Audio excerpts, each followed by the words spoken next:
Ravi Prakash Siliconandhra hospital Kuchipudi super speciality వైద్య సేవలు పూర్తిగా ఉచితం.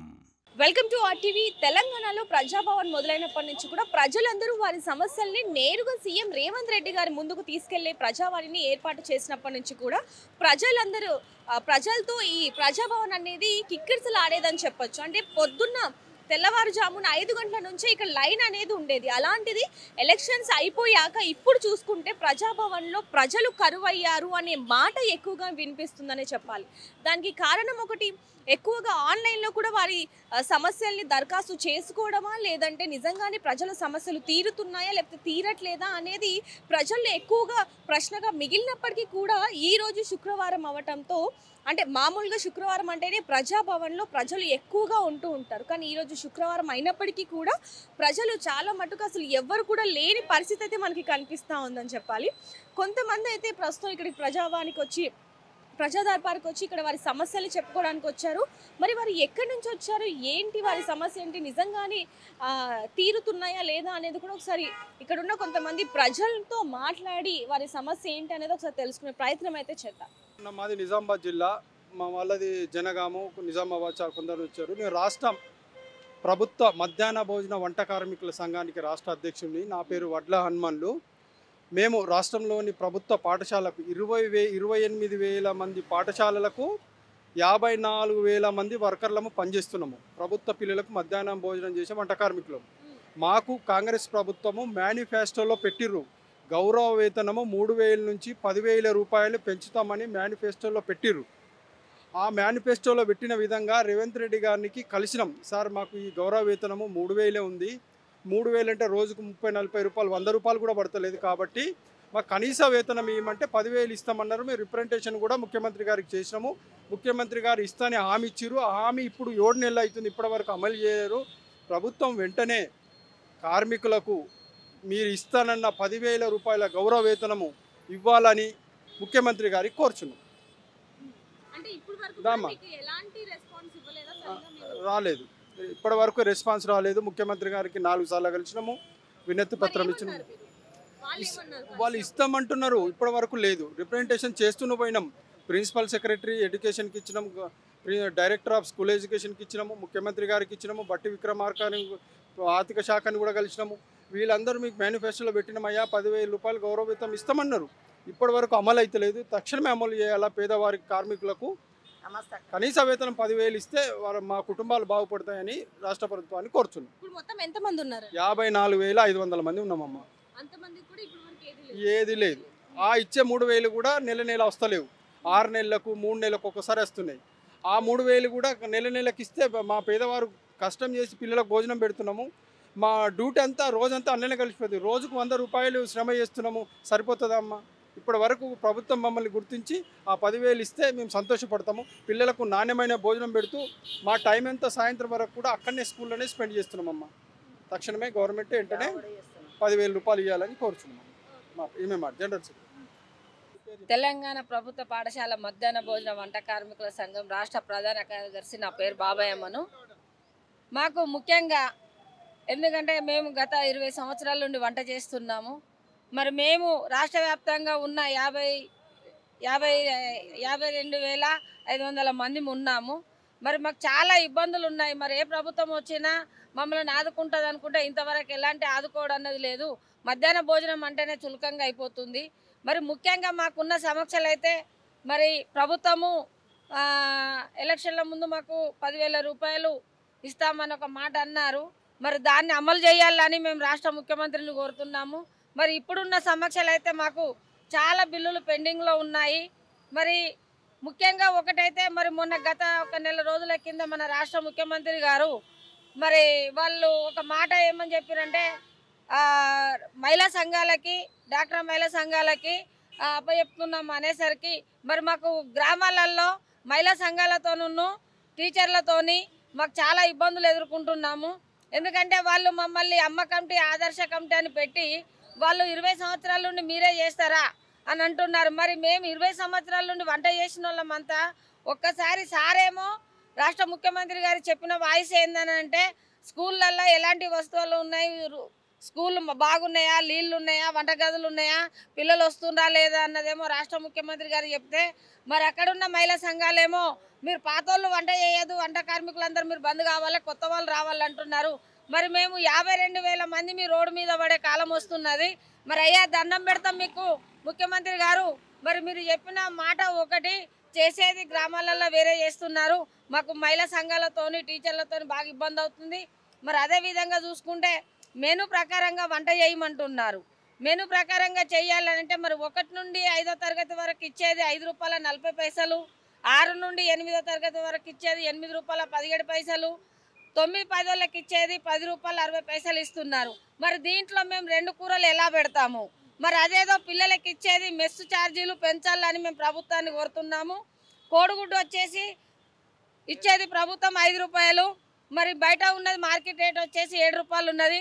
మరి కోడిగుడ్డు ప్రభుత్వం సప్లై చేస్తానంటే మేము పిల్లలకు నాణ్యతమైన భోజనం పెట్టడానికి మేము వంట కార్మికులము సిద్ధంగా ఉన్నాం సార్. మరి మమ్మల్ని మాత్రము ఒక్కొక్కరికి ఎన్ని వేల మస్తు అంగన్వాడీ వాళ్ళకు కూడా అందరికీ సప్లై చేస్తున్నారు. మరి అదేవిధంగా మాకు మాత్రము మధ్యాహ్న భోజన కార్మికులను ఆదుకోవాలని మేము రాష్ట్ర ముఖ్యమంత్రి గారిని కోరుకుంటున్నాము. ముఖ్యంగా మా పనుల నుండి డాక్టర్ మహిళా సంఘాలను మా జోలికి రాకుండా మీరు మళ్ళీ వార్త ఇవ్వాలని మేము రాష్ట్ర ముఖ్యమంత్రి గారిని కోరుకుంటున్నాం. అమ్మ నమస్తే, ఎక్కడి నుంచి వచ్చారు? మేము అమ్మ జగదీరుగుట్ట. మీ సమస్య ఏంటి? అదే free current. Free current free current ఆ. అంటే రావట్లేదనా? ముందు పెట్టినాము, గ్యాస్ వచ్చేసింది ఆల్రెడీ. ఇది 500కి గ్యాస్ సిలిండర్ అయితే వచ్చేసింది. ఈ ఫ్రీ కరెంటు రాలే. ఏమన్నారు మరి లోపల? ఇది తీసుకున్నారు, రాసిచ్చినాము, తీసుకున్నారు, వస్తుంది అని చెప్పారు. అంటే ఇక్కడ ప్రజా దర్బార్కి మీరు ఫస్ట్ టైం వచ్చారా లేకపోతే ఇంతకుముందు ఎప్పుడైనా వచ్చారా? రాలే, ఇదే ఫస్ట్ టైం. కానీ రాసి ఇచ్చినాం అక్కడ. ఏమన్నారు లోపల? ఏమనిలే, మా బాబు రాపిచ్చిండమ్మ, పోయిండు. ఏమనిలే, వస్తుంది అని చెప్పిండు, తీసుకున్నారు కాగితాలు లోపల. అంటే ఎవరైతే ఇప్పుడు సీఎం రేవంత్ రెడ్డి గారు ఉన్నారో ఆయన చెప్పిన గ్యారెంటీల్లో ఒకటి మీకు రాలేదని చెప్పి మీరు ఇక్కడికి రావడం జరిగింది. లోపల ఏ విధంగా మిమ్మల్ని రిసీవ్ చేసుకున్నారు? మంచిగానే చూసిర్రమ్మా, మంచిగానే చూసిండ్రు. అన్ని అడ్రస్లు తెలియకపోతే చూపెట్టిండ్రు. అన్నీ అక్కడ పోవాలి, ఇక్కడ పోవాలి. మా బాబు కూడా ఉండే ఎంబడి చూసిండ్రు. మంచిగా చేసి బతుకు తెరువు కోసం 20 సంవత్సరాల బ్యాక్ హైదరాబాద్ వచ్చి Swachh auto tipper door to door చెత్త తీస్తూ జీవనము చేస్తున్న సందర్భంగా మేము పెన్షన్కి, రైస్ కార్డుకి అన్నిటికీ కూడా ఎలిజిబిలిటీ ఉండి అద్దె ఇంట్లో ఉండి మేము చాలా దీనావస్థలో కూడా మేము ఉండి అప్పుడు అప్లై చేసుకున్నా కూడా అప్పుడు కేసీఆర్ గవర్నమెంట్లో కూడా మాకేమి గవర్నమెంట్ నుంచి ఎలిజిబిలిటీ మాకేమి రాలేదు. కావున ఇప్పుడు నేను మళ్ళా ఇప్పుడు రేవంత్ రెడ్డి గారు సీఎం అయిన తర్వాత ప్రజాపాలనలో 6 దానిలో అప్లై చేస్తే దాంట్లో కొన్ని అప్లికేషన్లు ఆన్లైన్ అయినాయి, కొన్ని అప్లికేషన్లు ఆన్లైన్ కాలేదు. ఒకటి మేము ఇది పెన్షన్కి అప్లై చేసాం, అది అప్లై కాలేదు. తర్వాత గృహానికి పెట్టుకున్నాము, అది అప్లై కాలేదు. రైస్ కార్డుకి పెట్టుకున్నాం. అప్పటి నుంచి కూడా 20 సంవత్సరాల నుంచి మేము లోకల్గా ఉన్నాం. మమ్మల్ని నాన్ లోకల్ అంటూ డోర్ టు డోర్ చెత్త చేస్తూ జీవనం చేస్తున్నా కూడా మమ్మల్ని ఇక్కడ ఉన్న వాళ్ళంతా ఒక నాన్ లోకల్ అనే దృష్టిలో చూస్తూ మమ్మల్ని అగౌరవంగా కించపరుస్తున్నారు. అయినా మేము డిజర్వ్ కాలేదు. మేము అదే బతుకుతారు, మేము బతుకుతున్నది మాకు హైదరాబాదులో జీవన గొప్పగా బతుకుతున్నాము అనే ధీమతో మేము బతుకుతున్నాం. కనుక ఈరోజు నేను ఇంతకుముందు వైఎస్ రాజశేఖర రెడ్డి గారు సీఎం ఉన్నప్పుడు కూడా ఈ సీఎం క్యాంప్ ఆఫీస్ ఈ ప్రజాభవన్కి వచ్చా. అప్పుడు ఎందుకోసం వచ్చా అంటే నేను హాస్పిటల్లో అడ్మిట్ ఉన్నప్పుడు సీఎం రిలీఫ్ గ్రాంట్ ఫండ్ కోసం వచ్చా, అప్లై చేసా. అప్పుడు ఆయన మహానుభావుడు 1 లక్ష చేసిండు, తీసుకున్నాము, అయిపోయింది. కాకపోతే అప్పుడు మళ్ళీ ఇప్పుడు వచ్చా, ఇప్పుడు ప్రజాభవన్ చూసిన, అప్పుడు సీఎం క్యాంప్ ఆఫీసు ఇప్పుడు సేమ్ అదే. అప్పటికి ఇప్పటికి పాలన డిఫరెన్స్. అప్పుడు క్యాంప్ ఆఫీస్కి వస్తే తోపులాటలు అవి ఇవి అంతా ఉండేది. ఇప్పుడు రేవంత్ రెడ్డి సీఎం అయిన తర్వాత ఏ సెక్షన్లో ఆ సెక్షన్లో అంతా సబ్సెంట్గా ఉద్యోగులు అందరినీ పెట్టించి నీట్గా చేస్తున్నారు. పని అవుతుందో కాదో కానీ డిజర్వ్ కాకుండా వచ్చిన వాళ్ళు సాటిస్ఫై అయిపోతున్నారు. కాబట్టి దీంట్లో ఏమిటంటే ఈ 6 గ్యారెంటీల పథకాలలో చేసిన అప్లికేషన్లు బై మిస్ ఎందుకు అవుతున్నాయి అనే దాని మీద దృష్టి పెట్టి సంబంధిత అధికారుల పైన మామూలుగా నాయకులు అంతా కూడా అంటే ఇప్పుడు మీరు చర్య తీసుకోవాలని నేను చెప్తున్నా. తీసుకుని వెళ్ళారుగా, లోపల ఏ విధంగా మిమ్మల్ని రిసీవ్ చేసుకున్నారు? మంచిగా రిసీవ్ చేసుకున్నారు కనుకనే మేము సభాముఖంగా మీకు కూడా తెలియజేస్తున్నాం. మంచిగా రిసీవ్ చేసుకోవడం బాగానే మంచిగున్నది. ప్రతి ఒక్కరూ గౌరవంగానే లబ్ధిదారులని ప్రతి ఒక్కరిని ఆకర్షించి ఏమొచ్చినారు, ఏం చేస్తున్నారు, ఏం లేదు అనే దాని మీద ప్రజాపాలన అస్తవ్యస్తంగా అంటే ఇప్పుడు మీరు ఏవైతే ఈ 6 గ్యారెంటీల్లో కొన్ని రాలేదు అన్నారో అవి ఇప్పుడు వచ్చే అవకాశం ఉందంటారా మరి మీకు? మాకు వచ్చే అవకాశం ఉందా లేదా అంటే మళ్ళీ నెక్స్ట్ అప్లై చేసుకోన్నారు. దాని మీద మళ్ళీ నెక్స్ట్ ఇది నెక్స్ట్ మంగళవారం వచ్చి అప్లై చేస్తాం మళ్ళీ. ఓకే, అందుకోసము. కాకపోతే ఎందుకు మిస్ అవుతున్నాయి, ఎట్లా మిస్ అవుతున్నాయి, ప్రజలు ఆ రోజు తోసులాటలో తొక్కులాడి ఇస్తున్నవి ఎందుకు మిస్ అయినాయి? అప్లికేషన్స్ అన్ని కూడా ఇబ్బందుల్లో ఇచ్చారు, అలాంటివి అవి ఎందుకు మిస్ అవుతున్నాయి అనేది మీరు అడుగుతున్నారు. నా ప్రశ్న అదొకటి. ఇంకొకటి, మేము ప్రతి డోర్ టు డోర్ చెత్త తీస్తున్నాము. జిహెచ్ఎంసీ అధికారులు కూడా మమ్మల్ని మంచిగా గౌరవంగా చూస్తున్నారు. బాగున్నది, పాలన బాగున్నది, అన్నీ బాగున్నాయి.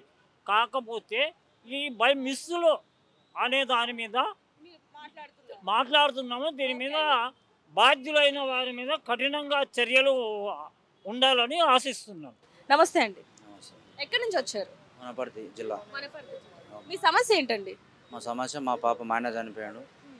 మా ఆయన చనిపోయినాక మా వదిన అమాయకురాలు వాళ్ళ మేనమామ దొరకపోయి పాపకు కాకుండా చేస్తున్నాడు. పాపకు ఆస్తి అమౌంట్ రాకుండా వాళ్ళ తమ్మునికి అన్యాయం చేస్తున్నాడు వాళ్ళ మేనమామ. ఆ విషయంలో, ల్యాండ్ విషయంలో సార్ దగ్గరకు వచ్చాడు. అంటే మరి వారి అమ్మగారు రాలేదా? వాళ్ళ అమ్మ రాలేదు, వాళ్ళ మేనమామ దగ్గర ఉంది. వాళ్ళ మేనమామ ఎట్లా చెప్తే అట్లా చేస్తుంది. పాపకు ఎట్లా చేస్తున్నాడు అంటే వాడు ఆట ఆడిస్తున్నాడు మమ్మల్ని. ఈ పాపకు దగ్గర రానియకుండా, వాళ్ళ మమ్మీని రానియకుండా ఆయన దగ్గర పెట్టుకొని సిఐ సార్కి, తర్వాత ఎంఆర్ సార్కు పట్టించుకోలేదు.